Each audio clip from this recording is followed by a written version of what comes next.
ওই পাশে করে দেবো। দাও, করে দাও। হ্যাঁ, এগুলা এই লাল গাছে আসলে আবার লাল গাছগুলো ভালো হবে না, বুঝছো? সিমে যে মানে ফুলে আসে না, বুঝছো? হ্যাঁ, এক্স রে করলাম, তারপর কেন জানি ফুল আসতেছে না। সিম এবারে মনে করো যে খাওয়ার লাগবে না, শেষে খাওয়ার লাগবে। আর এই লাউ গাছটা আমি চিন্তাই করি না যে এভাবে মোটা হয়ে যাবে, এত চিকন ছিল, তাই না? হ্যাঁ, অনেক চিকন ছিল। এই যে এই গাছটার মতো দেখছো, হুম। এটা এটা তো হওয়ারই কথা ছিল না। তো একই অবস্থা। তো হ্যালো ইউটিউব বন্ধুরা, তোমরা সবাই কেমন আছো? আলহামদুলিল্লাহ অনেকটা ভালো আছি। আর এদিকে কিছু গাছ গেড়েছি, আর এগুলো হচ্ছে আগেই গেড়েছিলাম, তো তেমন ভালো হয়নি। তারপরেও যা হয়েছে মাশাল্লাহ খাওয়া চলবে। তো আজকে হচ্ছে আপনাদের ভাইয়া বলতেছে আকাশ খারাপ, বেশি কিছু রান্না করো না। তো আজকে শুধু রান্না করব শিং মাছের কষা। তো কীভাবে রান্না করবো সেটা কিন্তু তোমাদের সাথে শেয়ার করবো। চলে আসলাম ঘরে। তো এখন রান্না করব শিং মাছ আলু দিয়ে আর ধনে পাতা দিয়ে। তো আজকে শিং মাছটা কীভাবে রান্না করব সেটাই হচ্ছে আপনাদের সাথে শেয়ার করব। আজকে শুধু শিং মাছই রান্না করব। তো এখানে আমি আগে আলুগুলো ভেজে নেব। তার জন্য কড়াইয়ে তেল দিয়ে দিয়েছি, তেলটা গরম হয়ে গেছে। এখন আলুগুলো দিয়ে দিলাম। একেবারে কিন্তু অন্যরকমভাবে শিং মাছের কষাটা করে নেব।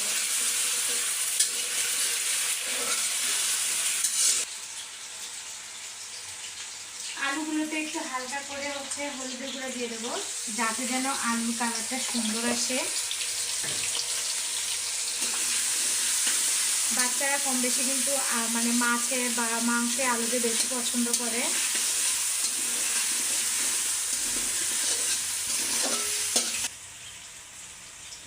আজকে বাইরে বাতাস হচ্ছে না, অনেক বাতাস। আলুগুলো ভাজা হয়ে গেছে, এখন হচ্ছে তুলে নিচ্ছি।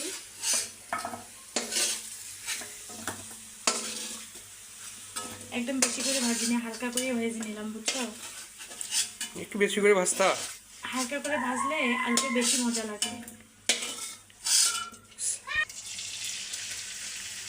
এখন দিয়ে দিলাম একটু পেঁয়াজ কুচি, এটা একদম লাল লাল করে ভেজে নেব।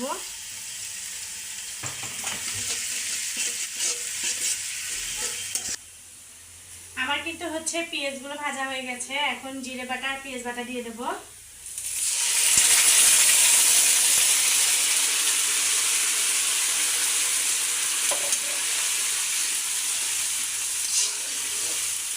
এখন দিয়ে দেবো হলুদের গুঁড়া,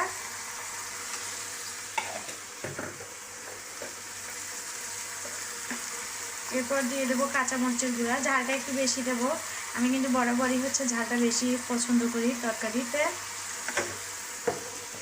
দিয়ে দেবো স্বাদ মতো লবণ। আপনারা কিন্তু শিং মাছটা এভাবে কষিয়ে রান্না করতে পারেন, ভীষণ মজা লাগে।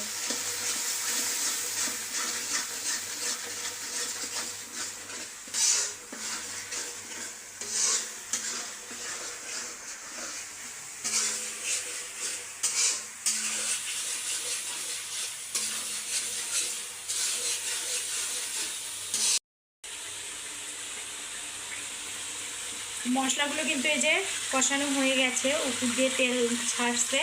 তো এখন হচ্ছে মাছগুলো দেবো।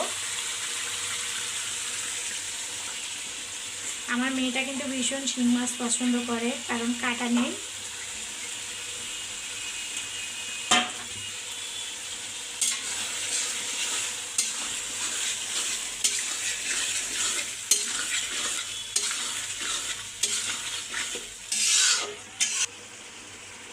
আর এটা হচ্ছে ভেজে রাখা আলুগুলো দিয়ে দেবো, দিয়ে একটু এর মধ্যে কষিয়ে নেব।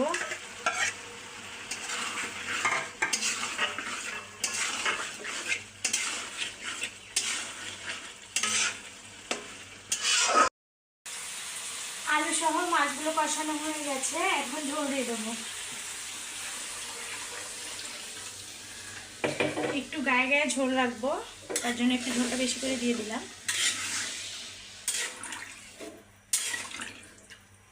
তো বললাম না যে আপনারা কিন্তু এভাবে রান্না করে খেয়ে দেখতে পারেন, ভীষণ ভালো লাগে। অনেকদিন পরে শিঙি মাছের ভুনাটা করলা। হ্যাঁ, তো তো এখন হচ্ছে ঢেকে দিলাম। এখন হচ্ছে এই যে তরকারিটা কিন্তু প্রায় হয়ে আসছে, আমি একটু জিরার গুঁড়ো দিয়ে দেবো। শিং মাছের কষে কিন্তু জিরার গুঁড়োটা দিতেই হয়। এরপর দিয়ে দেবো হচ্ছে ধনেপাতা। আর এখন তো শীতের মানে সময়, তো ধনেপাতাটা কিন্তু আসলে কম বেশি সব তরকারিতে খাওয়া হয়। আমি একটু বেশি করে দেবো যাতে যেন স্বাদটা বেশি হয়, তাই না? দেশি ধনেপাতা অনেকটা ঘ্রাণ বেরিয়েছে।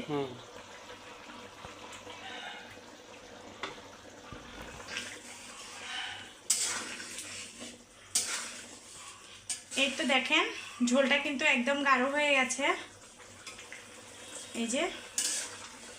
তো আমি আর একটু জাল করে নেওয়ার পরে হচ্ছে নামিয়ে নেব।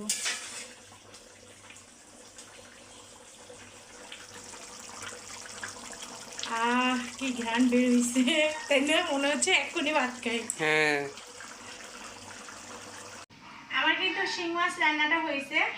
তো এখন একটু ভাত খেয়ে জানাবো আসলে কেমন হয়েছে। আপনাদের ভাইয়াকে খেতে বললাম, সে নাকি এখন খাবে না। আর এই তো দেখেন ফাইনাল লুক। এখন হচ্ছে একটু ভাত খাবো, বুঝছো? আর এই তো খেতে বসেছি, গরম গরম ভাত, গরম গরম তরকারি, ভাব উড়াচ্ছে।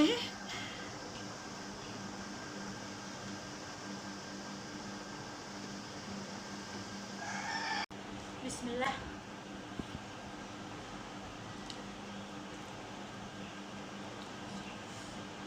একদম ঝাল লবণ সব কিছু ঠিক আছে। তো শিং মাছগুলো কেন জানি অনেক মজা লাগতেছে। অনেক শিং মাছ আছে কিন্তু গন্ধ করে, কিন্তু এই শিং মাছগুলো কেন জানি গন্ধ করতেছে না।